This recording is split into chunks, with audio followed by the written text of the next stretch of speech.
नमो अरहन्ताणं नमो अरहन्ताणं नमो अरहन्ताणं। ध्यान के द्वारा आपको जो उपलब्ध होगा न पदार्थ समाप्त होगा और न चेतना समाप्त होगी। समाप्त किसी को नहीं करना है, हमें तो बनाए रखना है, समाप्त नहीं करना है। आचार्य भिक्षु से किसी व्यक्ति ने कहा कि महाराज आप तो मूर्तियों को समाप्त कर रहे हैं, उठा रहे हैं, समाप्त कर रहे हैं। आचार्य भिक्षु ने कहा मैं मूर्तियों को उठाने वाला कौन, समाप्त करने वाला कौन?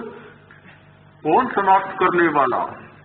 तो क्या करते हैं, मैं मूर्ति को मूर्ति मानता हूं, चेतना को चेतना मानता हूं, बस और कुछ नहीं करता, और कुछ नहीं करता। ध्यान के द्वारा आपको और कुछ नहीं करना है, न पदार्थ को समाप्त करना है, न पदार्थ को छोड़ना है और न उसे मिटाना है, न अपने आप को मिटाना है। केवल एक ही काम करना कि पदार्थ को पदार्थ जानना और अपनी चेतना को चेतना जानना, अपने अस्तित्व को अस्तित्व के रूप में स्वीकार करना और पदार्थ को पदार्थ के रूप में स्वीकार करना, कुछ भी नहीं करना। और वास्तव में कहूं तो ये कहना चाहिए कि कुछ करना ही नहीं। सच्चाई का नाम करना नहीं, सच्चाई का नाम है कि जो है उसे होने देना, होने देना, होना, बीइंग, नहीं कि डूइंग, कुछ भी नहीं करना, बीइंग, अपने अस्तित्व में होना, होना ही वास्तव में सच्चाई है। होता है, करने वाला कौन होता है? ये सारा उपचार है, उपचार करने वाला उपचार है। पदार्थ होता है, दूसरा केवल निमित्त बनता है और वे मान लेता है कि मैंने बहुत बड़ा काम किया। हम सब निमित्त हैं, निमित्त। कोई वास्तव में उपादान नहीं बनता। किसी व्यक्ति में आज तक ये क्षमता नहीं कि उपादान को बदल सके, किसी व्यक्ति में नहीं। किंतु कह सकता हूं किसी ईश्वर में भी एक क्षमता नहीं कि उपादान को बदल सके। उपादान को दुनिया में कोई नहीं बदल सकता, न कोई वैज्ञानिक बदल सकता, न कोई ध्यान की सामर्थ्य उपलब्ध करने वाला बदल सकता और न कोई ईश्वरीय सत्ता बदल सकती। उपादान को कोई नहीं बदल सकता। केवल निमित्तों का ये सारा नाटक है। हम लोग निमित्तों का अभिनय करते चले जा रहे हैं और बहुत बड़े अपने कर्तृत्व को मानते चले जा रहे हैं। कर्तृत्व की हमारी धारणा स्पष्ट होनी चाहिए कि हमारा सारा कर्तृत्व निमित्तों का कर्तृत्व है, उपादान का कर्तृत्व नहीं है।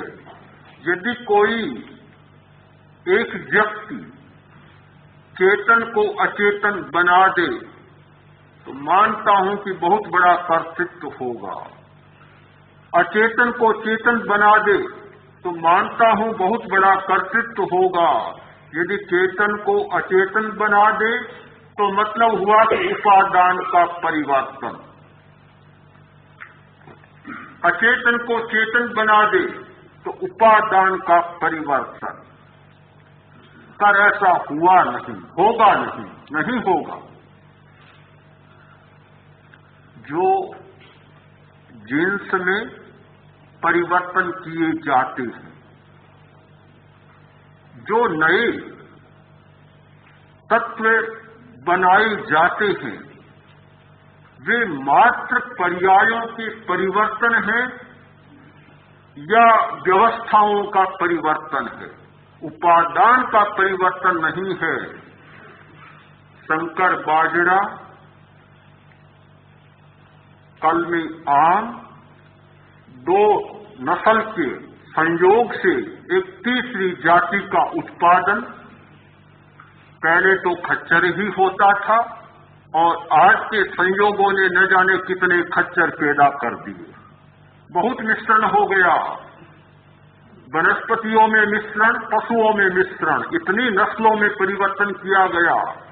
क्या आप ये मानेंगे कि ये उपादान का परिवर्तन है? बहुत लोग भूल जाते हैं और मानते हैं कि ये मूल पदार्थ ही बदले जा रहे हैं। ये कोई उपादान का परिवर्तन नहीं, ये केवल निमित्तों का परिवर्तन है। इसमें न कोई चेतन की सत्ता में परिवर्तन होता और न कोई पदार्थ में, पुद्गल में परिवर्तन होता।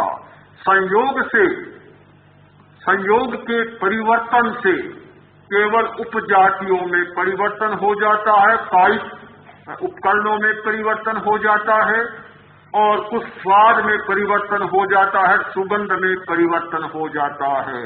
हमने देखा एक लता के 2 प्रकार के फूल, सफेद फूल भी है और गुलाबी फूल भी है।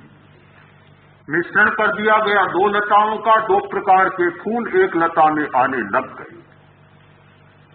आम, जिसमें आम की खुशबू भी है, सुगंध भी है और अनानस की सुगंध भी है। आम का स्वाद भी है और अनानस का स्वाद भी है।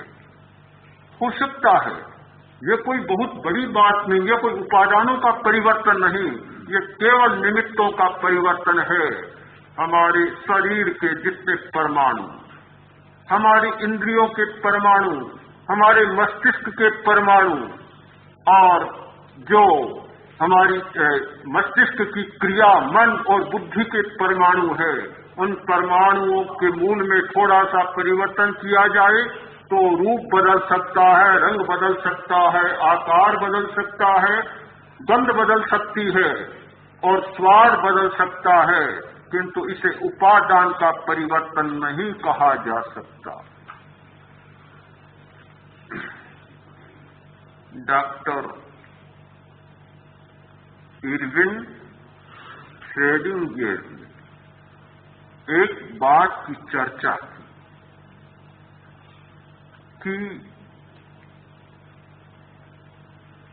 हम लोग जो भौतिकीविद हैं, वे केवल इस बात में उलझे हुए हैं कि पदार्थ का मूल कण है या तरंग है। इस बात को ही सुलझाने का प्रयत्न कर रहे हैं, किंतु उन्होंने बताया कि मेरी दृष्टि में यह कोई बहुत महत्व का प्रश्न नहीं है, यह कोई बहुत बड़ी गुत्थी नहीं है। मूल गुत्थी ये है कि पदार्थ का मूल चेतन है या अचेतन है, पदार्थ चेतन है या अचेतन है, या चेतन और अचेतन के संबंधों की पारस्परिक गुत्थी को कैसे सुलझाया जा सकता है। विज्ञान के सामने सबसे बड़ी चुनौती यह है और सबसे बड़ा प्रश्न यह है, क्योंकि वैज्ञानिकों ने ज्ञाता के बारे में बिल्कुल ही एक भ्रांति पैदा कर दी। इसलिए आज वैज्ञानिक के सामने सबसे बड़ी चुनौती है कि चेतन सत्ता है या नहीं।